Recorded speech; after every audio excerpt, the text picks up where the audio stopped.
Hello, friend. I hope you are well. This is the Quran, some good vibes book of wisdom. My friend has been finding verses for us regularly from this book. And now, of late, I've been hearing him say that he thinks the book is a little bit creepy in some ways. You see, please leave your thoughts if you have any about this book in the comment section. And let's read from Purity of Faith today. That is the 112th surah of the Quran. This is what it says. In the name of Allah, most gracious, most merciful. Say, He is Allah, the One, Allah, the Eternal, Absolute. He begets not, nor is He begotten, and there is none like unto Him. Well, wonderful source. We read from this book to get some wisdom and knowledge.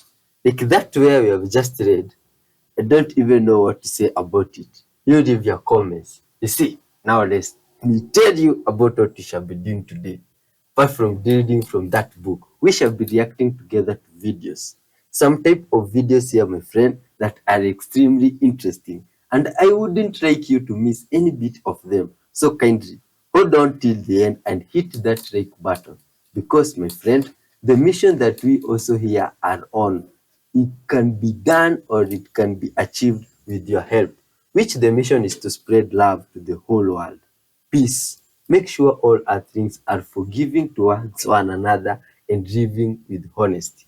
That way, my friend, we can have a world full of good vibes and love. I am Y311H. Straight out of Africa with lots of good vibes. Before we dive in good vibes, so let's give thanks to our Creator. Dear Lord Father, Creator of heaven and earth, Mighty One Father, all glory and honor belong unto you.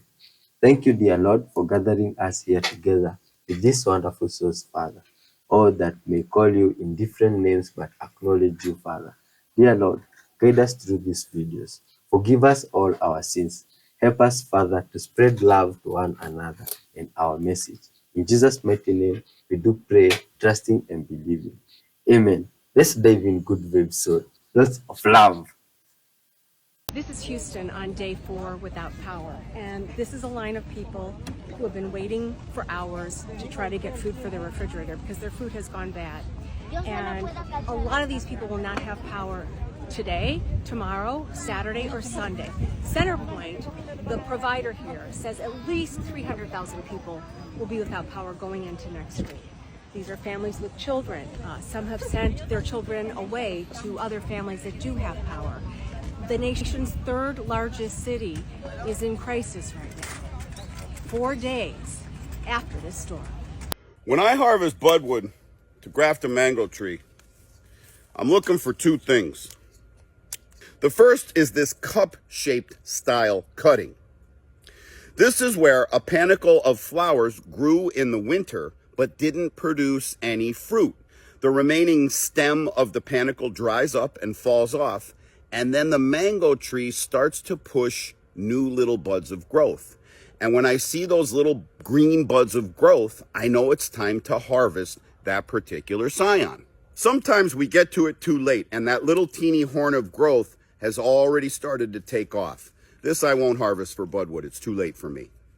In addition to the cup style cuttings, we also have cones. There's a little cone of new growth pushing out the top. I like the cone style because not only do we get strong new growth straight out of the top, but you also have a shot at sprouting at each of these nodes where I cut off the leaves. Let me show you. Behind me here, you see some grafted mango trees at various stages of development. This guy here, he's just starting to push. See that little green? That's what comes from that little horn I showed you, that little push. In a few days, it'll be bigger like this one, and eventually it starts to look like a tree. And the reason we had success is because we knew how to select our budwood. Unseen footage of Japan tsunami. Oh my god. It was on a normal day until the water started to pull back to a significant depth. The water pulls back 300 feet in seconds, and the guests begin to worry about a potential mega tsunami. This is scared, my friends. This footage is from a local seafood restaurant, and it catches the monster wave that hits the coast of Japan. Oh my god. The water starts to pull up, but wait for it. This is crazy. Oh, the ducks were just there chilling. Oh my god, oh, those are boats. This is crazy. Look, ha! Some of these phenomena, my friend, they are extremely crazy, unexplainable. Okay, they can't be scientifically explained, but my god, this is something that is just scary. Wonderful earthlings. Imagine there are people that lives in places like this, and it's just scary. You see, moments before the disaster, it looks like this. This new photo from the surface of Mars was an accident.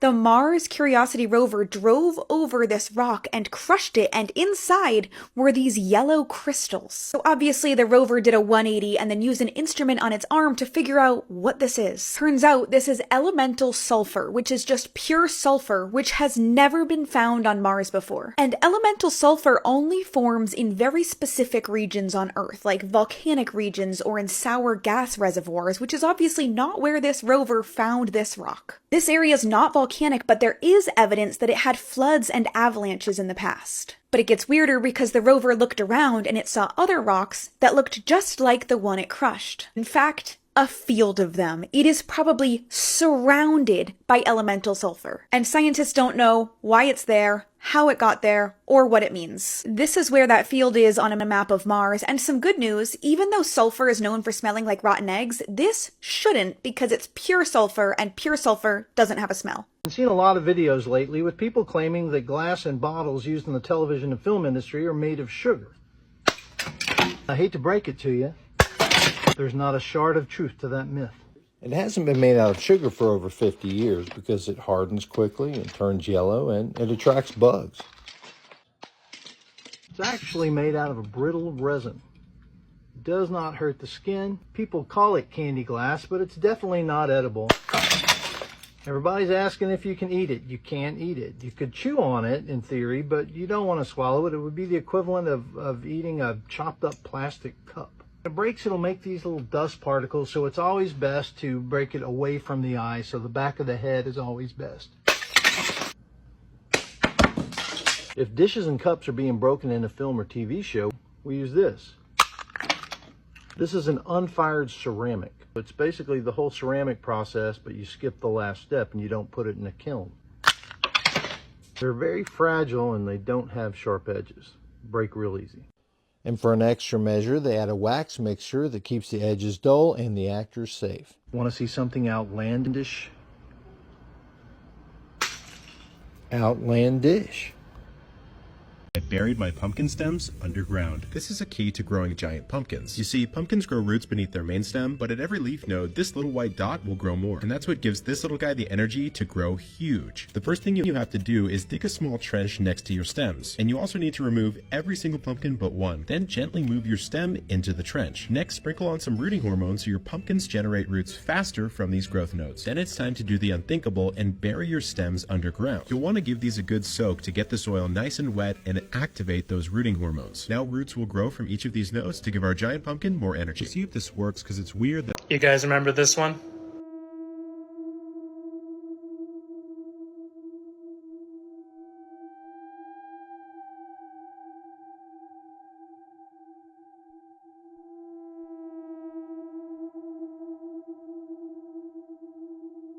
Well, it turns out it gets even better.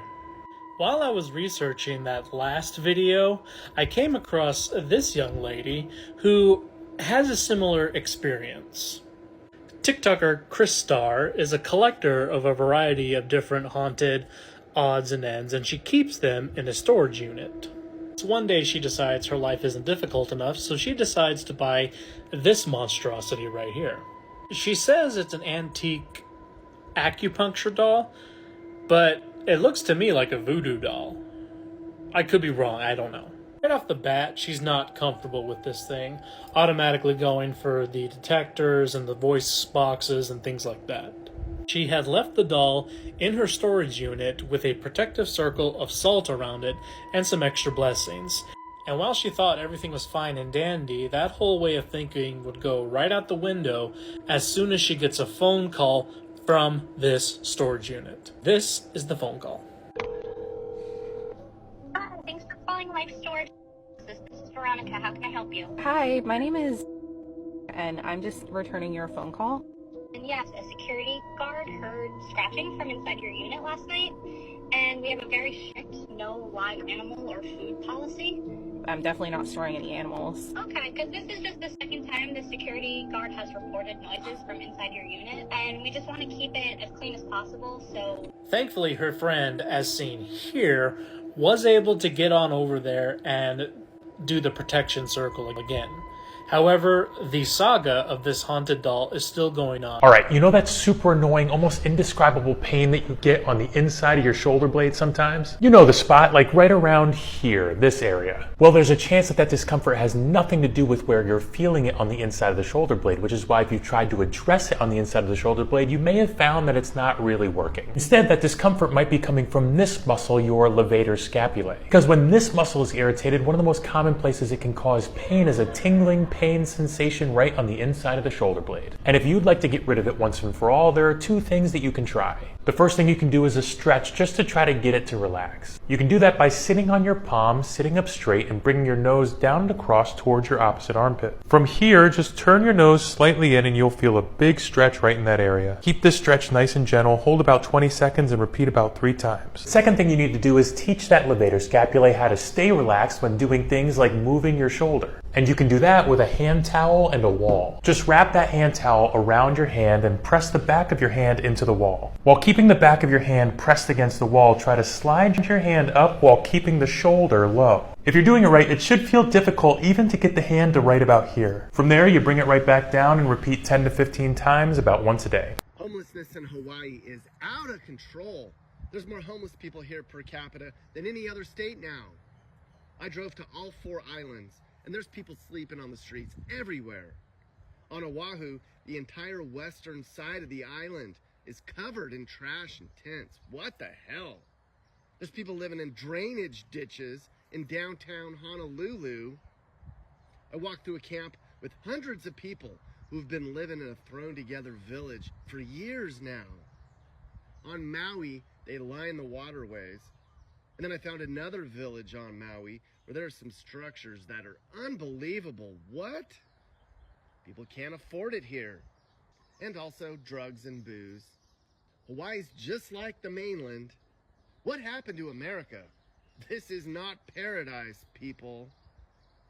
I promise you, on your life, you will never guess the name of this skeleton. No, seriously, go ahead, think about it for a second. That idea is close, but no. This discovery is called the Accordion Man. Well, why is that? Did he really like polka or something? No. Well, I don't know, actually. It seems like it's a little bit too late to ask him. Archaeologists have dubbed him the Accordion Man because of how tightly compacted he is. Not unlike an accordion. He dates back nearly 10,000 years. He was found in the middle of nowhere in the Sahara Desert in a graveyard with nearly 200 individuals in it. What the hell was this guy doing in the middle of the desert? When this guy was alive, it wasn't a desert. It was a grassland. It dates from the African humid period, or the Green Sahara. A time when the climate was right for monsoonal rains to sweep into the African continent and turn the Sahara Desert into a grassland. This dude is far from the only example of the lives that people once lived there. There's cave paintings, mysterious oases with no lakes, and some really, really depressing stuff. So I decided to do a deep dive into the African humid period. It's out now on YouTube, Mini Minute Man. If you somehow watch this video super early, you can even catch me at the live premiere. Excuse me? Did I forget to put the lid on? You are too clever for your own good. Stop spitting. It's not even time for your dinner yet. Here.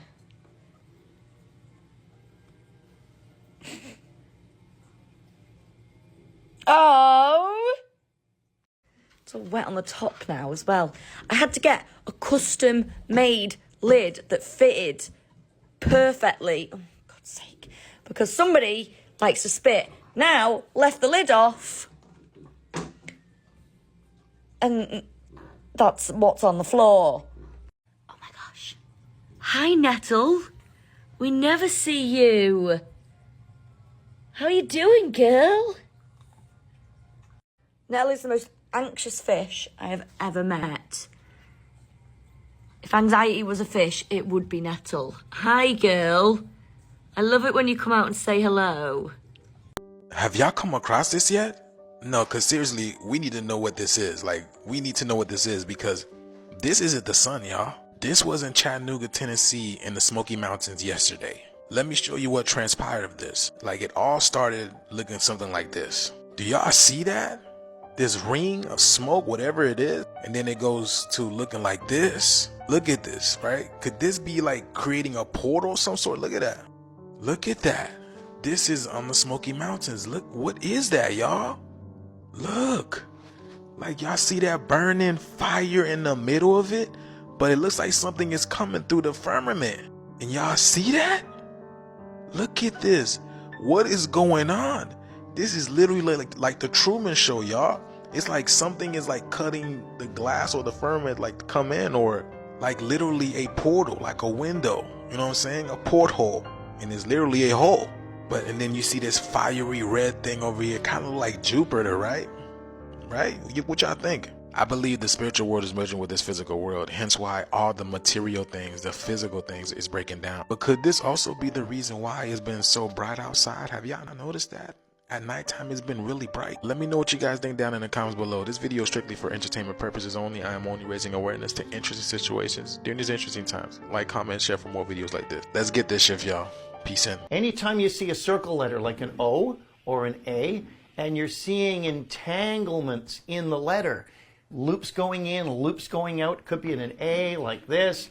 Entanglements in circle letters are signs of secrecy, deception, and even intentional lying. Circle letters should be uncontaminated, meaning they should be circles. They shouldn't have a whole bunch of stuff hidden inside them. And if you're putting this kind of formation with felon's clause, you've got a really problematic person that you're dealing with. Dangerous stuff. Be careful of this. And if it's in your own writing, remove it, and it'll disappear from your personality. Here are some dangerous vitamin combos you need to avoid. Okay, number one is calcium and magnesium. These two minerals in the same supplement, not a great idea because they compete for absorption. Did you know that magnesium is a natural calcium channel blocker? So if you take them at the time, you're not going to maximize the absorption of either one of them. Number two, get a lot of questions about this one. Vitamin D and vitamin K at the same time is not recommended. And why is that? Well, we don't want to cause something called hypercalcemia, too much calcium in the blood.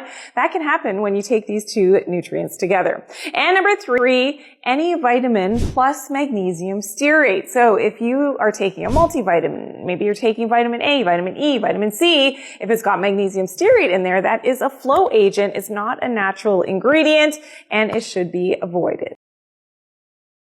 Celebrities who are immortal. Enzo Ferrari. Is this the guy that made Ferrari? He died in 1998. But look at Mesut Ozil. Was born in 1988. My God, how crazy is that?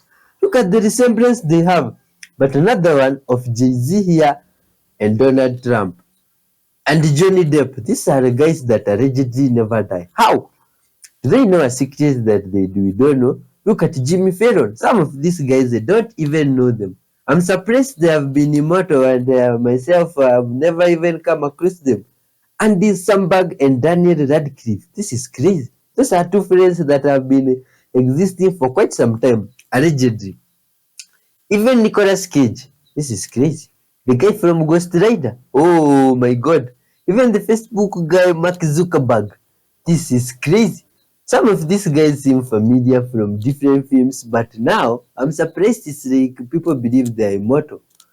And guess what's even more crazy? Look at the Starbucks logo, my friends. Some people think it resembles Baphomet. Oh my God, this is crazy. Have you ever seen anything like that, you, my friend, or noticed it? But all this is for entertainment purposes. You leave your comments, my friends. It's crazy. You can duplicate and mirror the left side and flip it over and mirror it, and you'll come across this crazy looking creature, and then stitch together, and you're going to see this. Oh man, with the two tails of the siren forms the horns. You understand? The crazy horns of the scary Baphomet thing. Oh my God. And the face of the mermaid forms on the cheek. Are you seeing these good people of Earth? Oh, this day seems like there's a lot of secrecy out there. You see, the reason as to why we preach honesty, my friends, is so that people could be honest with one another. Like now this, if it is really a hidden message, the people that are in charge for this could have been All right, so honest. this is one of the world's most powerful Class 3B laser flashlights. Yes, a laser flashlight. Take a look at that. This is considered a Class 3B laser. Focuses light on a white phosphor and projects this very tight beam. Now you can also make it go more flood if you want as well. So if you want a floodlight, you can do that. But if you want tight, super tight beam for far throwing distances up to 1.5 miles, check that out. Isn't that cool? By far one of the most incredible flashlights out there available on the market today. Used by rescue crews, assassins, possibly. And just when you shine this thing, it's just like a laser. It bounces off of everything. If you've ever taken a drawing class and you've had to do one of those lessons where they teach you perspective by drawing a whole bunch of lines and putting some vanishing points in there, and you feel like, hey, I just want to draw something. This isn't going to help me with my actual drawing. Just let me get onto the good stuff. I can see why you might think that. But today I want to show you how to use that perspective idea practically. We're not going to draw a whole bunch of lines. You just have to erase them anyway. But we are going to draw the horizon line. That's it. I'm going to put a person about right here. And people are, for the most part, 8 heads tall. So I find the top and the bottom of the person and the center line. The center line is where the crotch goes. Now I divide that top space in half and the bottom space, and divide each of those 4 areas in half as well. Now you should have 8 equal areas. You can use a ruler for this, or you can just eyeball it. First I circle the head. That's that first square.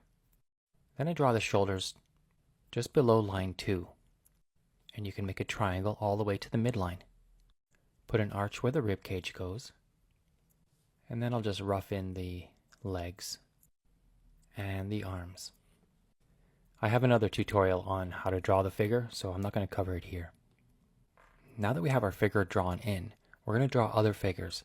But first we need to find out a vanishing point. Let's just choose one here on the horizon line. It doesn't have to be here, it can be anywhere. I'm going to draw a straight line from that vanishing point to the top of the figure's head and the bottom of the feet. I'll put in another line here so you see that this figure is 8 heads high. Now here's the most important part. That diagonal line going from the head to the vanishing point will be the top of the head for all of the figures, and the same thing for the feet. So if I want to put a figure here, that second figure will be behind the first. You already have the top and the bottom. Find the midline, that's the crotch. Go halfway again. There's the knees, mid-calf, mid-thigh, belly button, and shoulders. You can put another figure back there. And the reason why this works is that all of these lines are in relation to themselves. And you keep going back into space. Notice that the horizon line is just below the knees in all of the figures. If you had a higher horizon line, it would be intersecting the same body part in all of those figures as well. For example, it would go through all of their necks or all of their belly buttons. It has to be consistent, even though the figure gets smaller as it recedes into space. It goes back toward that horizon line. I'll just draw in this figure using that same sketched in method. It's just a stick man, but you're going to get the idea. And the same thing here. Let's sketch that in really quick. Now, when you put in your second vanishing point, I'll just choose one here. You're going to line it up with any one of those figures at the top of the head and the bottom of the feet. You can only do this with one of the figures, but it doesn't matter which one. And now we can project other figures as well, using that same method. Top of the head, bottom of the feet. Let's find the halfway points in each of those, and then fill them in with a stick figure. Now, what if I want to put a figure that's not on those two lines? Well, then you have to find a figure that is on the two lines and then draw a horizontal line that extends out. And that's what I'm doing here. And that will give you the sizes of a figure in that plane that's that far back. So as long as that horizontal line is even, those figures would be standing in about those areas. I'll show you how to do that again here. So it's a horizontal line from the top of the head, the bottom of the feet. That figure would be standing there. I'll just rough that in. Notice you can do this anywhere. You can fill up a whole page, and I do encourage you to practice this. You see how I'm using one figure that's already there to map out the size of other figures in the same plane. And when I say in the same plane, I mean how close they are to the viewer or how far back receding into the distance. So I hope that helps make perspective a little more interesting for you. I think it is a really fascinating subject, and it is certainly one of the fundamentals of drawing. Do practice a lot. This stuff doesn't come easy, so it does take practice, and know that you are not alone in your practicing. And don't forget, my drawing book, The New Artist's Guide to Drawing, is now available at all major bookstores. Links are in the description below. Happy drawing. Real creatures caught on camera that are insane. This one is some guy with some... What? Is this fireman or what do you call him? Aye, this one must be a movie. El Sacredo sin Cabeza. I think that means headless man. Oh my god. Breaking news, a 20-foot-tall creature has been found on the side of a Colorado mountain. They are open to interpretations as to what others believe the creature could be. That is SCP-096. In other words, the Shy Guy.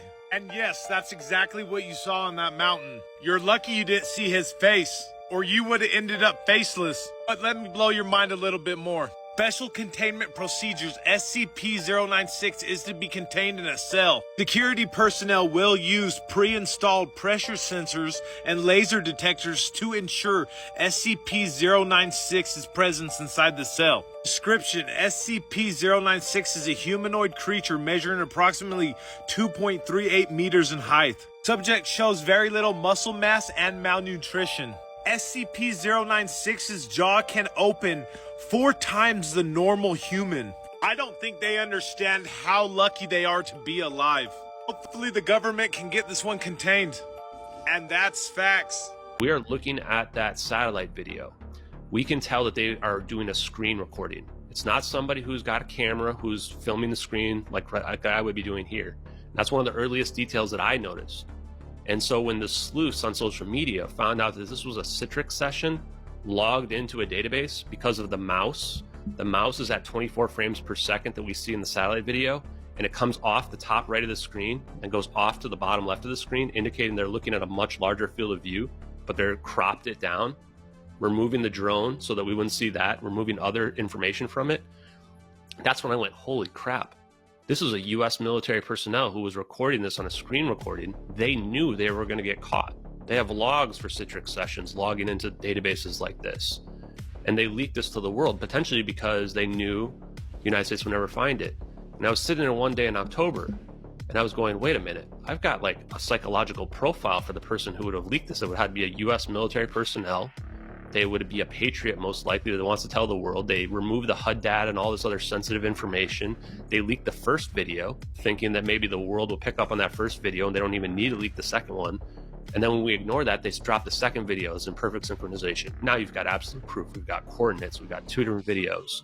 So I started Googling, looking up people. It took me about 2 weeks because it's really hard to find some of this information that goes back, especially 7 or 8 years or more. And then I run across Lieutenant Commander Edward C. Lynn. I am 99.999% sure this is the guy right away.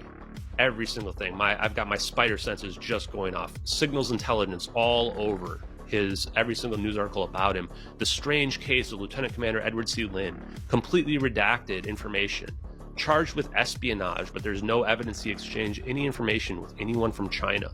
And that was unusual to me because if you think about the person that would have leaked this, the United States government would have assumed that they're trying to help China out, especially if it's an espionage event.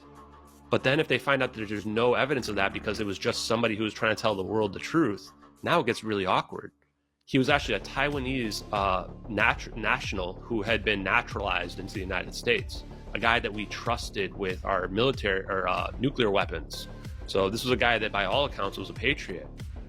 But the circumstantial evidence is extremely damning. He was assigned to the VPU-2 Wizards, a secret spy plane program, in February of 2014, right before the plane disappeared. His lawyer is on the record saying that the investigation into him began April 2nd, 2014, the next month after the plane disappeared. And that's when I went, oh boy, like this is a very narrow window of time. But there's more. It was actually the lawyer, defense lawyer, argued that the classified information in question is available on the internet. Which, if it's not these videos, why were they trying to get him in life in prison for espionage? And later on, ended up forcing him to a plea deal. And in the plea deal, just for disseminating classified information, he got a 9-year sentence, which is, huge compared to what other people for similar offenses have gotten. Most people with that kind of offense, they get like a slap on the wrist or like a year. They actually had to have people testify as to what he did, why it was so damaging. He was also caught with flight manifests that include search and rescue code names, which to me, this evidence piled together says this must be the guy. So I FOIA'd the FBI and NCIS. FBI wouldn't give me anything. They said it's privacy related. NCIS rejected my FOIA in total. I had the head of legal for FOIA respond back and sign the document saying it's to be kept secret in the interest of national defense or foreign policy. I think what we're looking at here is Lockheed Martin technology. I think that we've figured out anti-gravity. I don't know if we reverse engineered it or we've dug something up and figured it out, or if we've figured this out going all the way back to the Manhattan Project and the Philadelphia experiment. But I think we've got this technology. I think that's our technology. And I think that Edward C. Lin might not even have known. I think that he might have thought it was UFOs and thought, oh, I'm not hurting anybody by leaking this information to his Taiwanese friends who are allies with us against China. And that they pushed it onto the internet. Regicide Anand gets a hold of it. Then once it's on the internet, that's too late. It's out there now.